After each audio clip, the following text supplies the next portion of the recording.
Salam Bapak dan Ibu guru hebat. Saya Indriani Huta Barat, calon guru penggerak angkatan 7 akan menyampaikan demonstrasi kontekstual filosofi pendidikan Ki Hajar Dewantara.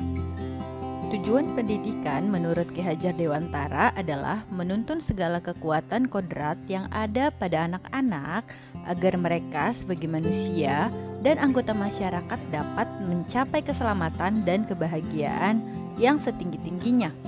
Dari tujuan pendidikan Ki Hajar Dewantara, kita akan fokus ke poin-poin penting seperti menuntun, kodrat, sebagai manusia, dan mencapai keselamatan dan kebahagiaan. Dalam hal menuntun, anak diberikan kebebasan.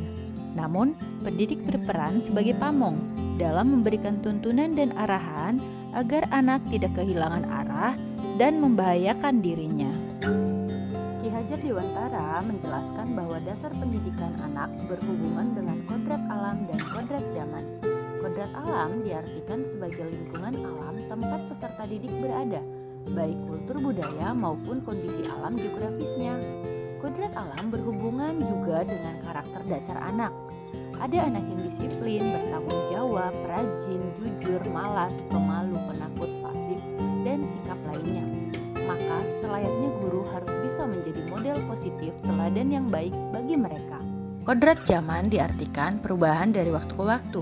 Guru membekali keterampilan kepada murid sesuai zamannya, agar mereka bisa hidup, berkarya, dan menyesuaikan diri. Dalam konteks pembelajaran sekarang, guru harus lebih mengenal teknologi agar menyesuaikan dengan kondisi. Proses pembelajaran hendaknya menyesuaikan berbagai diferensiasi yang ada, baik gaya belajar, gaya berpikir, minat, bakat, dan sebagainya.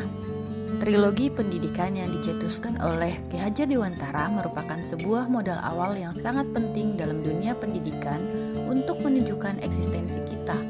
Makna dari trilogi pendidikan tersebut apabila kita hayati, maka jelas bahwa peran pendidik merupakan akar dan ujung tombak utama dalam menjalankan roda pendidikan nasional. Ingarso sung tulodo, di depan memberi teladan. Semboyan ini memiliki arti bahwa sebagai seorang pendidik, kita harus memberikan contoh yang baik. Ing Madio Mangunkarso, di tengah memberi semangat atau motivasi. Semboyan ini memiliki arti bahwa kita sebagai pendidik tidak boleh memberikan batasan-batasan antara guru dan anak didik. Guru tidak boleh menganggap anak didik sebagai individu yang ada di bawah gurunya. Akan tetapi, guru harus mampu menjadi sosok seorang teman yang dapat merangkul anak didiknya. Tutwuri Handayani di belakang memberi dorongan. Semboyan ini memiliki arti bahwa guru harus selalu mendorong murid ke arah yang lebih baik dan untuk berprestasi.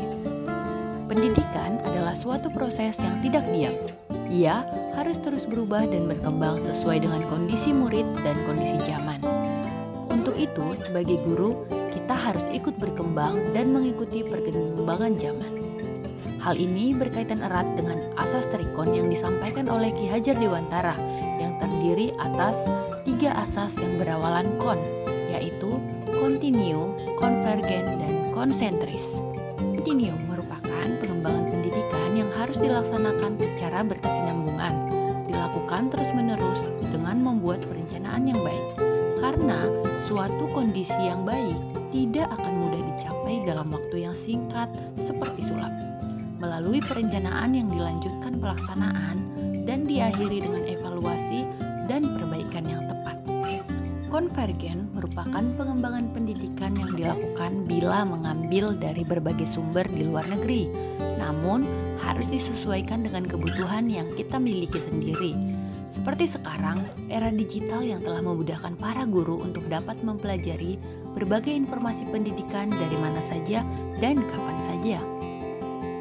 Konsentris berarti pendidikan yang dilakukan tidak lepas dari kepribadian bangsa kita sendiri, karena tujuan utama pendidikan kita adalah menuntun tumbuh kembang anak setinggi-tingginya sesuai dengan karakter budayanya sendiri. Kita boleh mempelajari atau menggunakan teori atau dasar pendidikan dari bangsa lain, namun yang harus kita sesuaikan dengan budaya daerah agar memperoleh kemajuan yang sesuai dengan harapan. Implementasi filosofi pendidikan Ki Hajar Dewantara di SMA Negeri 57 Jakarta. Pembiasaan karakter di SMA Negeri 57 dimulai sejak pagi hari. Guru menyambut para siswa di depan gerbang sekolah, kemudian dilanjut dengan kegiatan ibadah pagi sesuai agama masing-masing. Kemudian di kelas, guru membimbing siswa dalam melaksanakan pembelajaran. Kemudian, siswa juga diberikan ruang untuk menyampaikan hasil pekerjaan mereka di depan kelas. Sebagai salah satu contoh, permainan boy-boyan adalah permainan merobohkan susunan pecahan genting yang disusun dengan menggunakan bola. Kemudian, kelompok yang berjaga harus menyusunnya kembali. Namun, mereka harus berhati-hati karena tim lain akan berusaha menggagalkannya dengan melempar bola.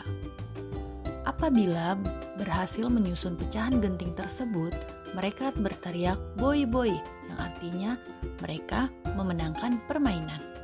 Namun, jika salah satu anggota kelompok terkena bola yang dilempar oleh kelompok lawan, maka mereka akan menjadi kelompok jaga. Banyak hal yang dapat diambil dari permainan ini. Di antaranya, melatih kerjasama sejak dini, namun tetap menyenangkan, menyehatkan, dan mengajarkan sikap sportif. Jika dikaitkan dengan pendidikan, maka kita dapat mengambil makna dari permainan boy-boyan ini.